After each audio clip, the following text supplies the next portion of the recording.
What's up, guys? As we know, this year Disney 20th Century Fox. So what does that mean? Well, it means that Disney and Marvel now own the X-Men franchise again. And inevitably, we're going to be getting X-Men and X-Men films, maybe even TV shows, joining the Marvel Cinematic Universe. So I thought it'd be fun to just talk through who could possibly play some of these key X-Men characters. And I am focusing on just the key X-Men characters because, well, there's a lot of them, and I'll be here all day talking about some of the others. Just so you know, before I get into it, I'm not a expert on X-Men by any means. I've never read an X-Men comic. My X-Men knowledge is based on like the TV shows, the animated shows, so X-Men, the animated series, X-Men Evolution, Wolverine and the X-Men, and of course the X-Men films, and video games as well. So I'm not huge when it comes to the comic book stuff. That being said, I do know my actors, I do know my X-Men, so let's get into it with Professor X. So the current rumour mills going around is that Disney's looking to change things up a bit with Professor X, in that the rumour is that they're looking into Denzel Washington for the role. Denzel Washington, great actor, no doubt about that. Be a very interesting choice to play Professor X because, well, let's get the obvious thing out of the way. Potential racial issues here because Denzel Washington is an African American man. Professor X, usually depicted as a white, middle upper class man, bald head, very like British aristocratic voice kind of thing going on. Denzel Washington is not that. So in order to get Denzel Washington in that role, you're going to have to change the backstory of the character. You're going to have to change a lot about that character. The way he speaks, the way he moves, the way he handles himself. And I think it could work really well. A really interesting choice there. However, if you're wanting something a bit more traditional, why not Mark Strong? Mark Strong, he certainly has the look. He's bald, he's white, he's a middle upper class guy, he's got the voice. Put him in a wheelchair, he'll certainly look like your more traditional Professor X. And he's a good actor. In a similar vein, why not Ralph Fiennes? Ralph Fiennes currently playing the role of M in James Bond. Kind of a similar sort of mentor slash boss slash over figure kind of person. Shave his head bald if you want. Professor X isn't always bald, at least now that James McAvoy is playing him. But Ralph Fiennes could be a really good Professor X. Again, a bit more of a traditional choice for the character. And I feel like the Professor X role, once you cast this, that kind of sets the tone for everyone else in the film. If you're going to cast Denzel Washington and be radical and be out there, that means you can play around with some of the others as well. Whereas if you go a bit more traditional, maybe you want to stick to a bit more traditional with some of the other characters. This isn't the first time that Marvel has done something like this or considered something like this. Just look at Mary Jane or MJ, whatever you want to call her, in Spider-Man movies, played by Zendaya. Very different depiction from the comic book version or any other version in films or TV shows. Because MJ, usually a white, American, red-headed girl. Zendaya, not that at all. But I think she's brilliant. So moving on from Professor X to Storm. Storm is probably one of the easier ones to cast. Plenty of choices here. Although that probably makes it less easy now that I'm thinking about it, because of course you've got to choose one or the other. So I'm just going to throw out a bunch of names here. Zazie Beetz, best known for Deadpool, also recently in Joker. Maybe she's a little on the younger side, I don't know. Storm is usually I'm guessing like 30-40-year-old woman. Zazie Beetz is younger than that. But great actress. She could play that role totally fine. Another one, Naomi Aki. Naomi Aki, about to be seen in Star Wars Rise of Skywalker, when this is filming, of course. By the time you watch this, that film's already been out. She's also in the recent season of The End of the Effing World. Another great actress. Maybe not quite as fitting for the role as Zazie Beetz. I haven't seen her in too much though at this point. Again, The End of the Effing World at point of filming is the only thing I've actually seen her in.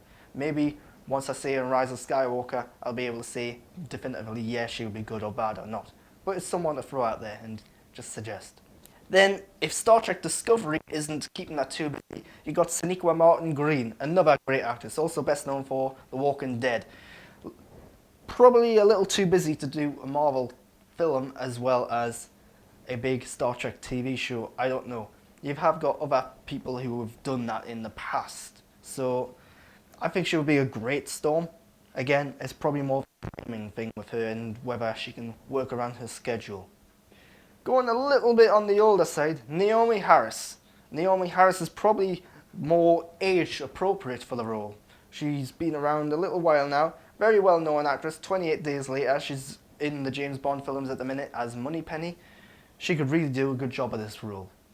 She's also in Venom though, so that might be a bit of a issue. Do you want to have someone who's in a rival superhero series that, I say a rival, that's kind of not in the MCU, but Sony wants it to be in the MCU, but it's not in the MCU. So I think bringing her into this could cause more confusion, and you might want to avoid that. Cyclops. Cyclops, usually depicted as the leader of the X-Men, or the core X-Men that go out and do the missions. Obviously Professor X is more of like the mentor figure leader. But Cyclops is a really important role to cast. So much so I've only got two possibilities here. Taron Egerton. Taron Egerton is a really big name actor, best known for Rocket Man and Kingsman. He can do the action stuff, he can do comedy, he can totally fit into the MCU style of things where it is a mix of action, comedy, drama, and so on. He would be a really good choice for Cyclops, I think. Alternatively, Logan Lerman. Logan Lerman, a rising name, not a household name by any means yet. He could be quite an interesting choice here too.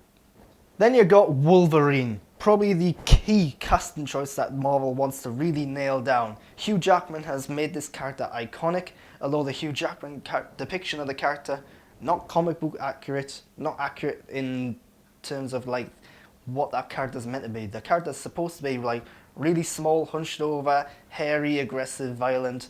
Hugh Jackman, kind of the opposite. He's like 6'2", he's impeccably muscled and so on. They've made, in the film franchise that he's in, they've kind of humanized him a lot more than what the character's supposed to be.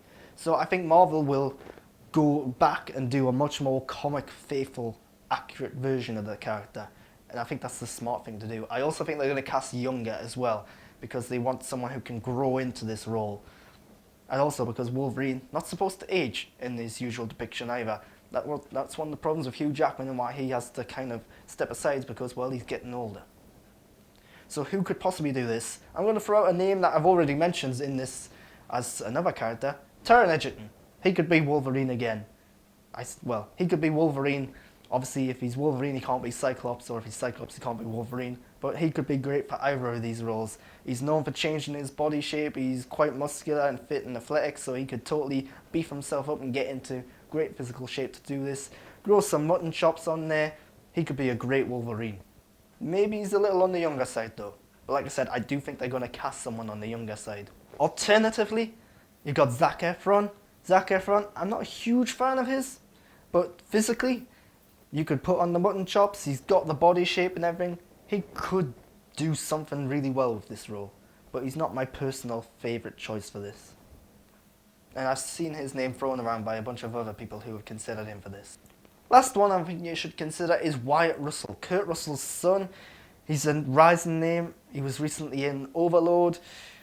I think he would have to beef up a bit and put on some of the muscle, but again, grow some mutton chops, get the hair shaped properly. He could do something good with this role. And I think he's waiting for that big breakout star role, and this could be it. Then you've got Jean Grey, also known as Phoenix. This one, I think you're wanting for a younger role, very younger role, a kid, a child almost. Probably a teenager is probably the best thing to go on board, but you can go for slightly older, in the 20s or whatever, depending on how you want to depict them. But this is another one where you want to cast young so that they can grow into the role, because they're going to have a bigger role to play as the franchise matures. So, a lot of choices here. First up, Sadie Sink, probably best known for Stranger Things. She could do something with this role, I think. Then you got Mackenzie Foy, probably best known for her role in Interstellar. Maybe you're getting a little on the older side now, but these two individuals, both red-headed individuals, Jean Grey, red-headed, they've got the look nailed down. They can also act. I think these two could do some really good things with that. If you want something a little different though, something a little on the older side, I've got two choices for you. First up, Katherine Langford. Katherine Langford, best known for 13 Reasons Why and Knives Out. Now, at this point, you're probably thinking, if you're a big MCU fan, hold on, Grant, Katherine Catherine is already in the MCU? Well, yes and no. She was cast in Avengers Endgame as Tony Stark's older daughter, but then that content was cut from the film, so technically she's not in it, which means that she's open to be cast as someone else in the MCU. Hence the reason why I put her in this. I think she would make a great Jean Grey. At one point she was actually rumoured to be playing Jean Grey, but obviously that didn't turn out to be the case. She would be great. She could also just return in the MCU at some point as the older version of Tony Stark's daughter. So, yeah. The other choice is Saoirse Ronan. Saoirse Ronan, big name. Again, she's one of these actresses who's doing a lot of dramas, a lot of like Academy Award nominated films, and a really well-known actress, really great, really, really good actress as well. She hasn't really done a big superhero flick like this, but we've seen in things like Hannah that she can do like the more action stuff. She can be more aggressive and physical with her roles. She could be a good Jean Grey, if it is a little on the left field kind of thing. Magneto. So Magneto, I think if you're going to cast Magneto, you need to relate this casting to the Professor X choice. I've only actually got one suggestion for Magneto. Jon Hamm. Jon Hamm, he looks the part. Maybe he adds some grey into his hair, although I think he is going a bit grey now anyway. Great actor, hasn't got a huge superhero film franchise under his belt yet. Maybe he's been avoiding them, I don't know. But actor on Mad Men, he's been popping up here, there and everywhere. Great actor, he could do a really good job at this. Then you got Rogue. I've only got one choice of this, and I don't think this is going to happen. And the reason I don't think it's going to happen because the character's kind of plays something similar in another thing. Millie Bobby Brown. Millie Bobby Brown, best known for Stranger Things, also in the recent Godzilla film. Really good actress. She's going to be a big star someday. Hell, she is a big star now. But she's going to continue to grow and be a huge mega star, I think. Stranger Things, she plays a character who's got almost like mutant powers. And I feel like if you cast her in the X-Men franchise, you're at risk of making her get typecast in roles. She probably doesn't want to be something so similar to her character in Stranger Things. I was going to suggest her as Jean Grey, but for that reason I was like no, because they've essentially got the same powers as Jean Grey in Stranger Things. But I think she could be an interesting rogue, and I think at some point she is going to be in the MCU. There was rumours at one point she was going to be in the Eternals movie, but that doesn't seem to be happening. And yeah, it's just a matter of time when she gets cast in one of these movies. Also, Kitty Pryde, Shadowcat. She can walk through walls, run through walls. Again, I've got Millie Bobby Brown down as that. I think she would actually be better as Kitty Pryde than she would be as Rogue. But just throwing that out there. Final one I'm going to talk about right now, Nightcrawler. Nightcrawler, he's got the gift of teleportation.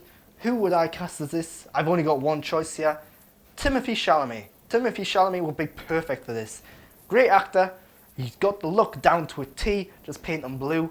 Give him a tail. There he is. Nightcrawler. Done. Perfect casting that would be for this film. He's also on the young side as well. He could grow into it a bit more. And that's my casting of the X-Men. Chances are you've got some ideas of your own. Chances are you really disagree with some of my ideas. Disney is going to end up making X-Men movies eventually. Who are they going to cast? I think some of these names might pop up here and there on the rumour mills. So keep an eye out for that. It's only a matter of time. Fingers crossed they do it right. I think they're going to go way more comic book accurate with the casting than they did with the Fox X-Men universe. If you like this video, subscribe to my channel. I can make more content with the more subscribers. It's really encouraging. And of course, leave comments and feedback down below. Let me know who you think would be cast in these films. Twitter and Instagram at Grant Burton. If you have thoughts and opinions by me. And until next time, thanks for watching.